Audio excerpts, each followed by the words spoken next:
রাতে অপরিষ্কার থালা বাসন রেখে ঘুমালে মারাত্মক দুইটি বিপদ ওই পরিবারের উপরে নেমে আসে। সাইয়েদনা আলী রাদিয়াল্লাহু তাআলা আনহুর কাছে একবার এক মহিলা এসে জানালেন তার পরিবার থেকে বিপদ আপদ কোনোভাবেই দূর হচ্ছে না, এর কারণ কি? সাইয়েদনা আলী রাদিয়াল্লাহু তাআলা আনহু ওই মহিলাকে জিজ্ঞেস করলেন, তোমার ঘরের মধ্যে কি রাতের বেলায় অপরিষ্কার থালা বাসন এগুলা রেখে তুমি ঘুমিয়ে যাও নাকি?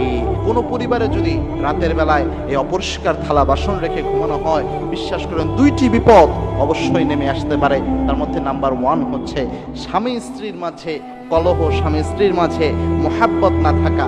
এই সমস্যা কিন্তু বর্তমান ম্যাক্সিমাম পরিবারের মধ্যে দেখা যায়। 2 নাম্বার যে ক্ষতিটা পরিবারের উপর নেমে আসে সেটা হচ্ছে ওই পরিবার থেকে বারাকা আল্লাহ রাব্বুল আলামিন উঠিয়ে দেয়। কারণ রহমতের ফেরেশতা যখন আসে না, তখন ওই ঘরের মধ্যে তো বরকত থাকার প্রশ্নই আসে না।